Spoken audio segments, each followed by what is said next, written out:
السلام علیکم ورحمۃ اللہ. السلام علیکم جی شیخ. جی شیخ السلام ورحمۃ اللہ. اسٹارٹ کر دیجیے انشاءاللہ. ٹھیک ہے انشاءاللہ دیکھے دیکھے جوائنٹ ہو جائیں گے جو بچے اللہ نے چاہا. جی. ٹھیک. السلام علیکم.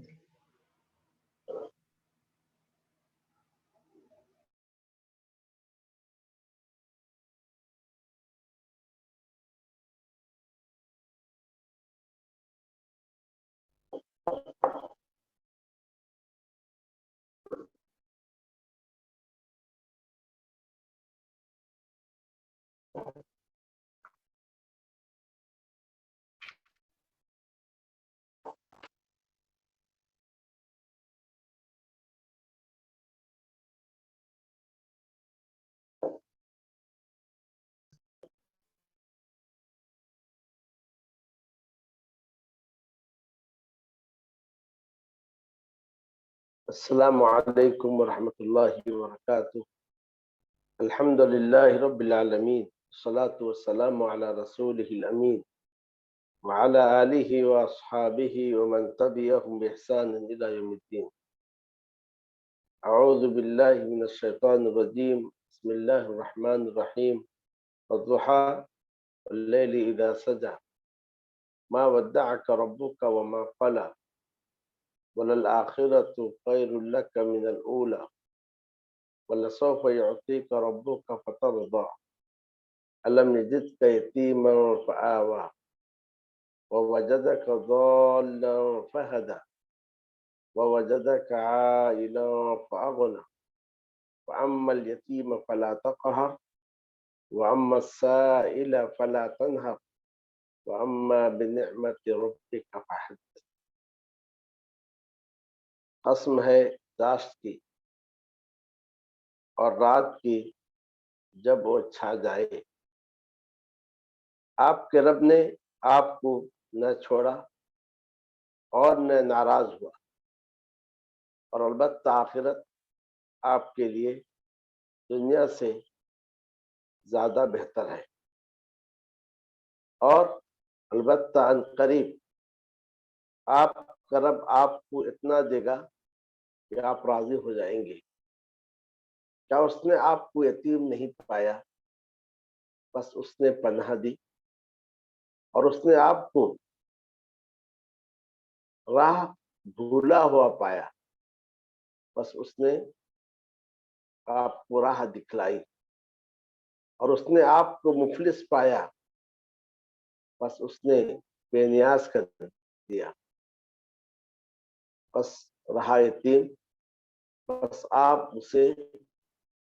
آپ اس پر سختی نہ کیجیے، اور رہا سائل مانگنے والا، بس آپ اسے جھڑکی مت دیجیے، اور اپنے رب کی نعمت کو بیان کرتے رہیے. برادران اسلام اور خواتین، یہ وہ صورت ہے جسے سورہ الضحیٰ کہا جاتا ہے. اس سورت کا نام الضحیٰ، اس سورت کی پہلی آیت الضحیٰ سے ماخوذ ہے. والضحیٰ، جیسا کہ آپ نے اس سورت کا ترجمہ سنا، اس سورت کا محور رسول اکرم صلی اللہ علیہ وسلم کی ذات. اس سورت میں اللہ رب العالمین نے نبی اکرم صلی اللہ علیہ وسلم پر